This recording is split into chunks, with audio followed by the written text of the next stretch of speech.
Hey guys, welcome back to today's video. In today's video, it's going to be a brand new video, brand new political discussion based video, talking about an important ballot initiative that will be on the ballot, uh, come that will be on the ballot in California on November 5th, 2024. So this initiative, I'm going to call it the California two-thirds legislative vote and voter approval for new or increased tax initiative.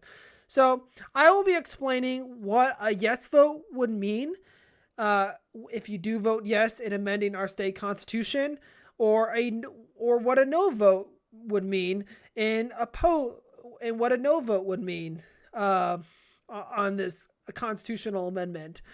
So a yes vote means if you vote yes on this initiative, on this constitutional amendment on November 5th, you're essentially supporting amending the state constitution to define all state and local levies, charges, and fees as taxes, and to require new state taxes proposed by the state legislature to be enacted via a two-thirds legislative vote, and voter approval, and new local taxes to be enacted via a two-thirds vote of the electorate.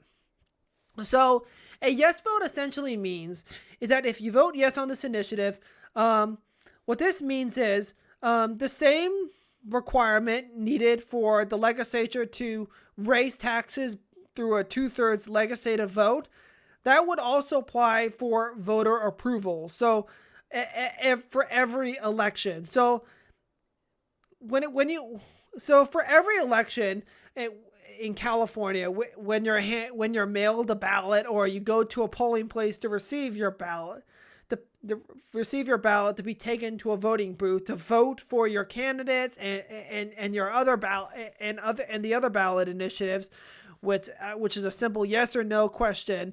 What you're essentially saying is that if you do vote yes, we're saying that you are saying is that in order for new or increased taxes, in order for the government to propose new or increase or even increase taxes, they would need two-thirds legislative vote in the state legislature, and they would need two-thirds voter approval in every election in California. You would essentially make it harder for the government to raise taxes. You would make it harder for them to raise taxes. That's exactly what a yes vote would mean. So a no vote, so now since you know what a yes vote would mean, which means making it harder for the government to operate, essentially meaning you are creating a more dysfunctional California state government because you're making it harder for elected officials and government bureaucrats to operate and fund essential government services and programs and funding infrastructure projects. You're making it a lot harder for them to do their job and fund those things. So that is what a yes vote would mean on this initiative. A no vote would oppose this constitutional amendment. It would keep it the same way, in which it would maintain the new state taxes that would require a two-thirds vote in each legislative chamber, or a simple majority of the California electorate, and new or increased taxes require approval of the local governing board as well as voter approval. So what this essentially means is that if you vote no, you support how it is already. in which you would still require the state legislature to approve of new state taxes through a 2/3 vote in both legislative chambers, or a simple majority vote by the California electorate to increase taxes to help keep the government funded and to ensure that to ensure that the government is well funded. And that's the difference of whether you vote no or vote yes on this initiative. A yes vote is essentially saying to the California government that we want your job to be a lot harder. We want it to be a lot harder for you to do your job and to fund the government. We want you to make it a lot harder we want to make your job a pain in the butt, a pain in the rear end, where we're going to make it extremely difficult for you to fund the government and to fund additional services because you're not going to steal our taxpayer money. That's essentially what a yes vote would mean. You are making it harder for the government to do its job and to operate. So let's talk about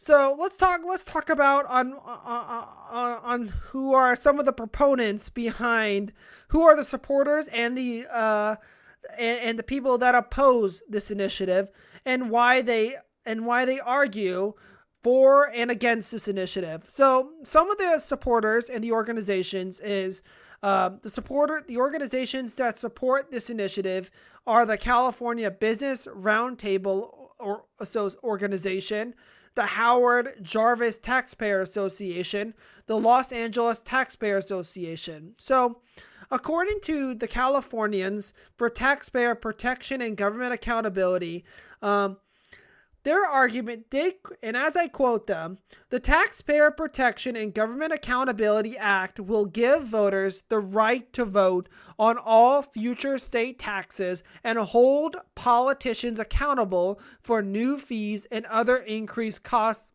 paid by working families and all Californians. The measure increases accountability by requiring politicians to spend new or higher tax revenues on its intended purpose. It will provide much needed relief to families, farmers, and business owners, helping them to combat the growing cost of living crisis facing all Californians. So what their argument is saying is that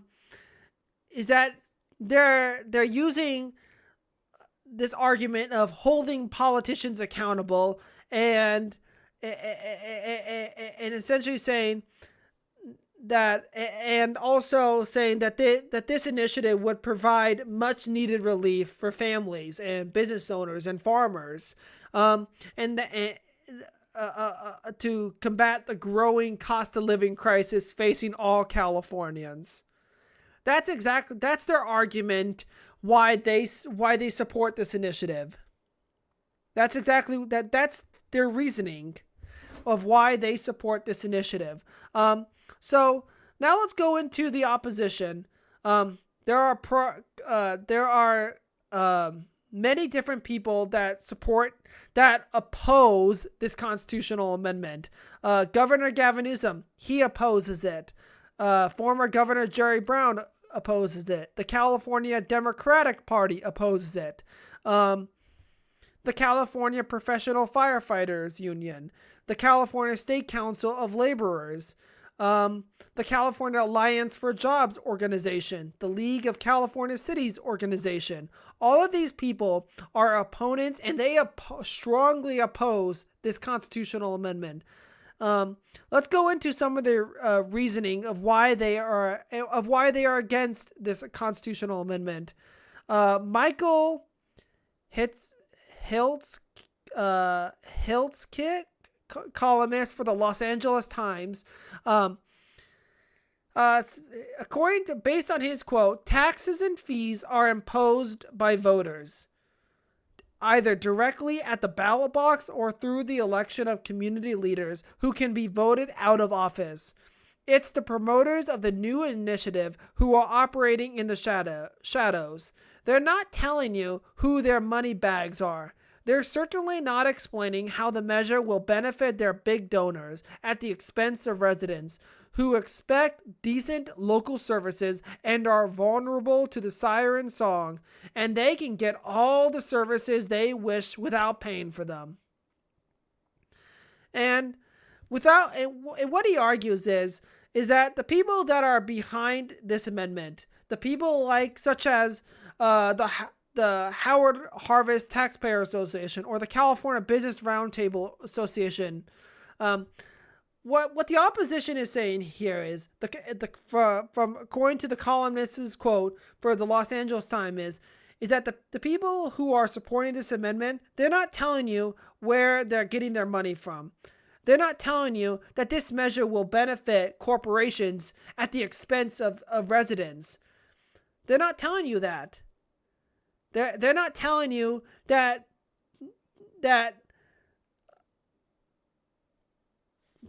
they can get all these services without paying for them. They're not telling you that at all. That's not what they're telling you. They're not telling you where the money's coming from. And that's a big red flag. And it's exactly why I am against. And it's exactly why I am against this initiative. Why I am against the California 2/3 legislative vote and voter approval for new or increased state taxes initiative. Mainly because as Californians, and most notably as Americans, we need to understand that taxes are essential. Taxes are the important tool and resource by our government to fund them and to fund additional services and to pay for infrastructure and to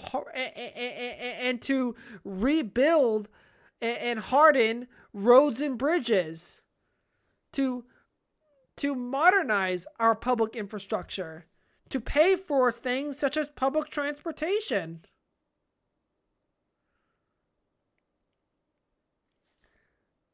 We need to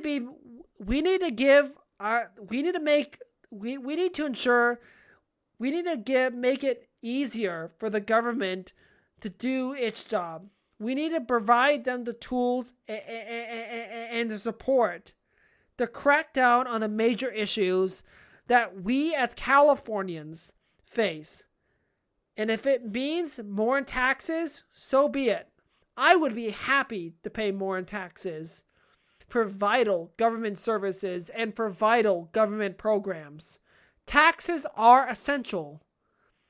If we want the government to fund things such as Medicare for all, free college tuitions, someone is going to have to pay for it. We're going to have to raise more in taxes. We're going to have to fund these services by raising taxes. And it's exactly why I am against this initiative. Because for one, let me see if I can find it.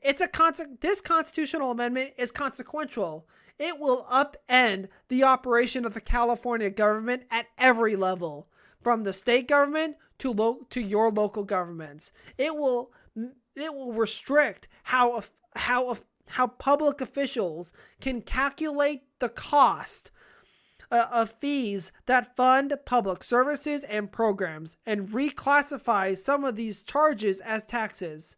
It will prohibit administrative agencies from setting these levies, requiring the legislature or local governments to turn to the voters to adjust them. And it's why I'm against this amendment.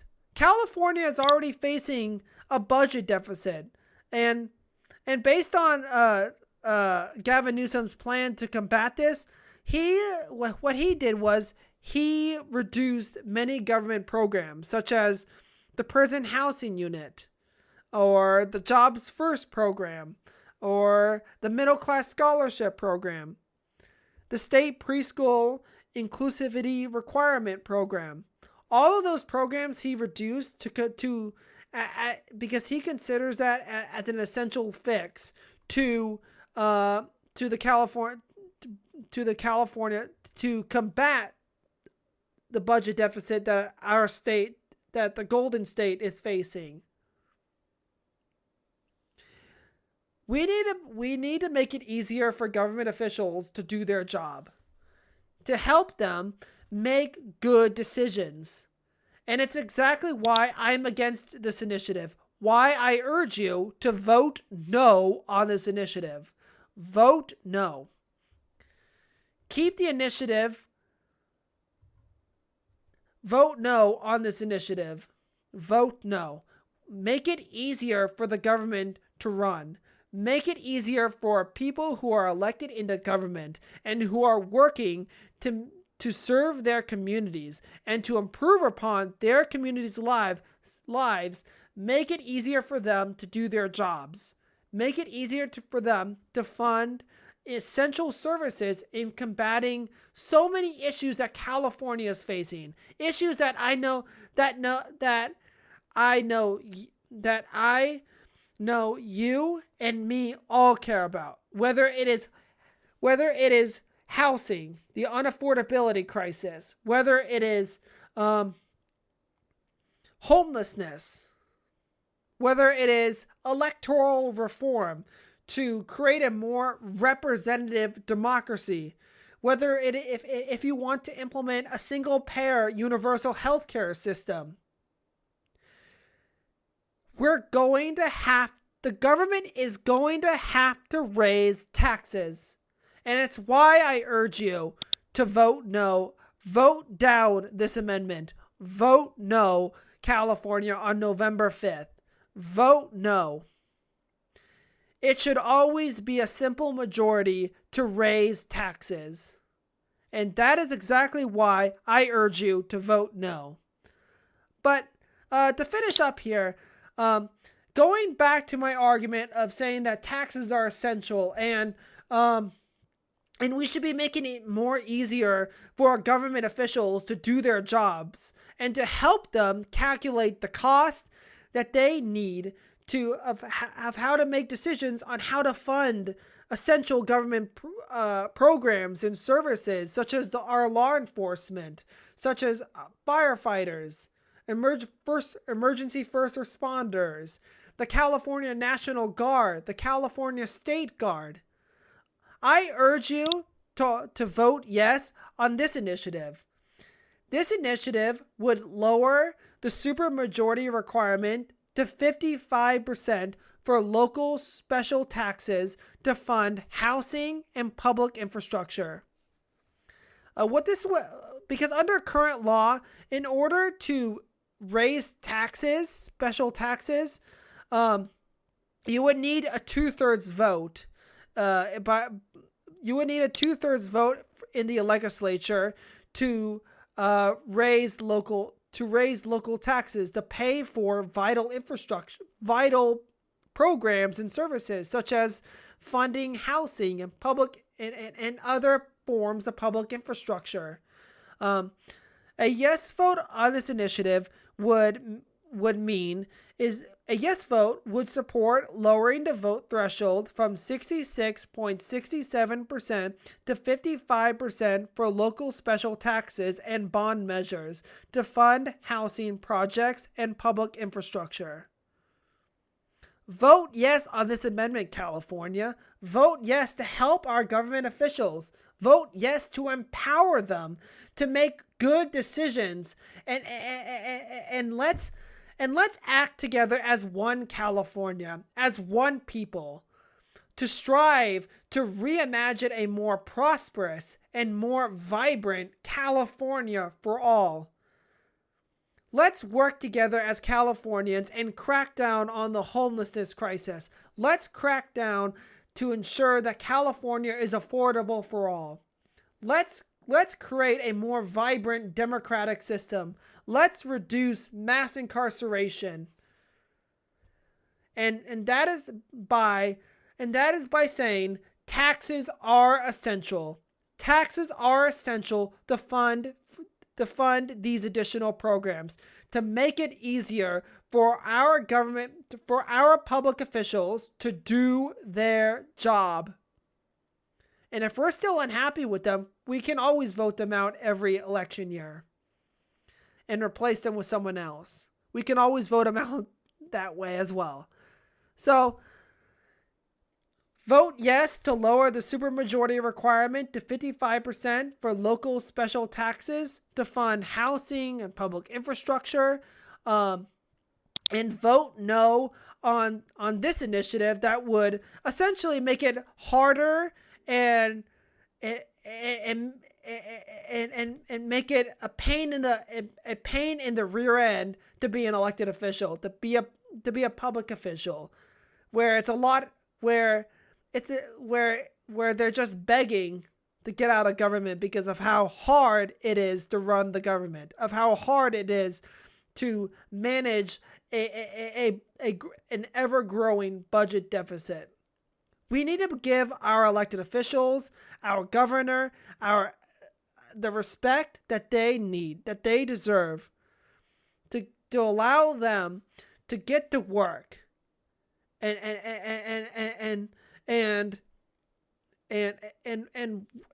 work for the people of California to create a more vibrant and more prosperous California for all. So vote no, vote down this initiative, California. Vote down this 2/3 voter approval amendment. Vote no on this amendment, California, and vote yes on this initiative to lower the supermajority requirement to 55%, because taxes are essential to keep the government funded. But overall, you guys, share your opinions in the comment section below. Talk about it in the comment section below, whether you agree or disagree with me. If you disagree, explain your reasoning in the comment section below. But don't forget to like and subscribe for more content. And until next time, guys, this is the Young Centrist, and I am out.